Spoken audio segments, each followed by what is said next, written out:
નમસ્કાર મિત્રો, સ્વાગત છે અમારી યુટ્યુબ ચેનલ ઓલેજ હેલ્પમાં.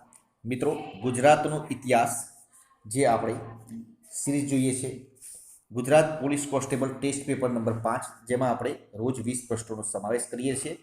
મિત્રો, 20 પ્રશ્નોમાંથી કેટલા પ્રશ્નો સાચા પડે છે તે કોમેન્ટ બોક્સમાં જરૂરથી જણાવજો.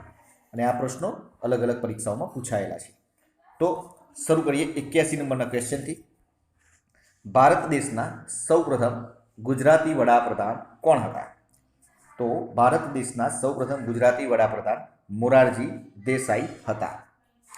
સિંધુ ખીણ સંસ્કૃતિના શોધાયેલા મહત્વના સ્થળોમાંથી કયા એક સ્થળે ગોદી મળી આવેલ છે?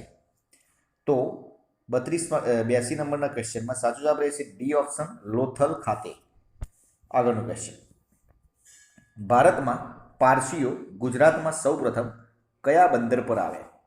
તો ભારતમાં પારસીઓ ગુજરાતમાં સૌપ્રથમ સંજાણ બંદરે આવેલા હતા.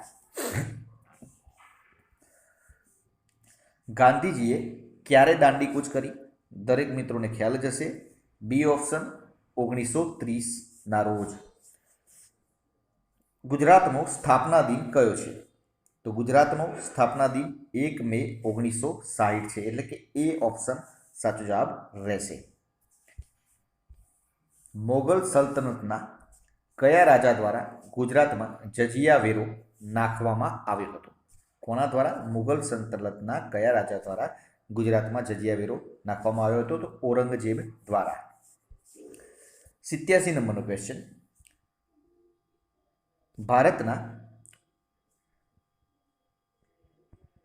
ભારતના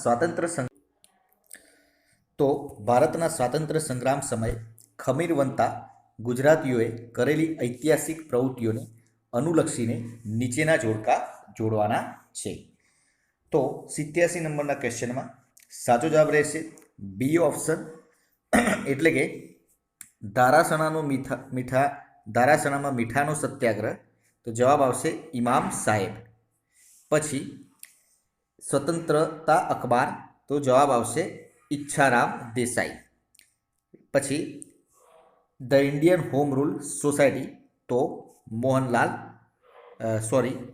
શ્યામજી કૃષ્ણ વર્મા.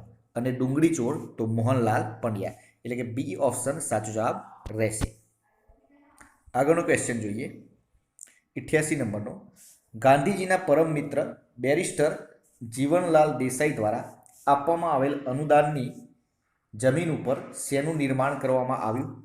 તો સાચો જવાબ રહેશે બી ઓપ્શન, કોચરબ આશ્રમ.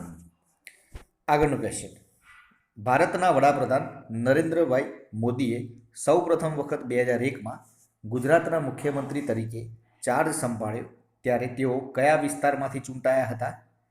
તો 4 ઓપ્શન આપેલા છે. 89 નંબરના ક્વેશ્ચનમાં સાચો જવાબ રહેશે ડી ઓપ્શન, એટલે કે એ બી સી ત્રણેયમાંથી એક પણ નહીં. આગળનું ક્વેશ્ચન, હિન્દ છોડો ચળવળ સમયે પોતાના જાનની આહુતિ આપનાર શહીદ વીર કિનારીવાલાની અમદાવાદ ગુજરાત કોલેજ ખાતેની ખાંભીનું અનાવરણ કોના વરદ હસ્તે કરવામાં આવ્યું હતું? તો 90મા ક્વેશ્ચનમાં સાચો જવાબ રહેશે ડી ઓપ્શન, જયપ્રકાશ નારાયણ. આગળનું ક્વેશ્ચન, 91 નંબરનો ક્વેશ્ચન, ભૂચર મોડીની લડાઈ કયા ગામ પાસે થઈ હતી? તો ભૂચર મોરીની લડાઈ ધ્રોલ ગામ પાસે થઈ હતી, એટલે કે ડી ઓપ્શન સાચો જવાબ રહેશે. ક્રાંતિવીર સરદારસિંહ રાણાનું જન્મસ્થળ જણાવો. ક્રાંતિવીર સરદારસિંહ રાણાનું જન્મસ્થળ કયું થાય? તો એ ઓપ્શન સાચો જવાબ રહેશે લીંબડી. આગળનું ક્વેશ્ચન, આણંદ ખાતેની અમૂલ ડેરીના સ્થાપકનું નામ જણાવો. દરેક મિત્રોને ખ્યાલ જ હશે, ત્રિભુવનદાસ પટેલ. આગળનો ક્વેશ્ચન, ગુજરાત રાજ્ય માટે 12મી માર્ચનો દિવસ શા માટે યાદગાર બની રહ્યો છે? તો 12મી માર્ચનો દિવસ સાચો જવાબ રહેશે સી ઓપ્શન, દાંડી યાત્રા માટે. 12 માર્ચ 1930ના રોજ દાંડી યાત્રા કરવામાં આવી હતી.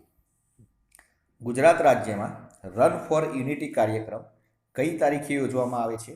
તો રન ફોર યુનિટી કાર્યક્રમ 31 ઓક્ટોબરના રોજ યોજવામાં આવે છે. ગુજરાતના સુલતાન અહેમદ શાહે વસાવેલ શહેર અહેમદનગર આજે કયા નામથી ઓળખાય છે? તો આજે મિત્રો હિંમતનગર તરીકે ઓળખાય છે, એટલે કે ડી ઓપ્શન સાચો જવાબ રહેશે. આગળનો ક્વેશ્ચન 97 નંબરનો ક્વેશ્ચન. ગુજરાત રાજ્યમાં મધ્યાહન ભોજન યોજના કયા મુખ્યમંત્રીના કાર્યકાળ દરમિયાન શરૂ કરવામાં આવી હતી? દરેક મિત્રોને ખ્યાલ જ હશે, માધવસિંહ સોલંકીની સરકારમાં મધ્યાહન ભોજન યોજના ગુજરાતમાં શરૂ કરવામાં આવી હતી. આગળનો ક્વેશ્ચન 98 નંબરનો ક્વેશ્ચન. દાંડી કૂચ દ્વારા ગાંધીજીએ કયા સત્યાગ્રહનો પ્રારંભ કર્યો? તો દાંડી કૂચ દ્વારા ગાંધીજીએ સવિનય કાનૂન ભંગ સત્યાગ્રહનો પ્રારંભ કરવામાં આવ્યો હતો. 99 નંબરનો ક્વેશ્ચન.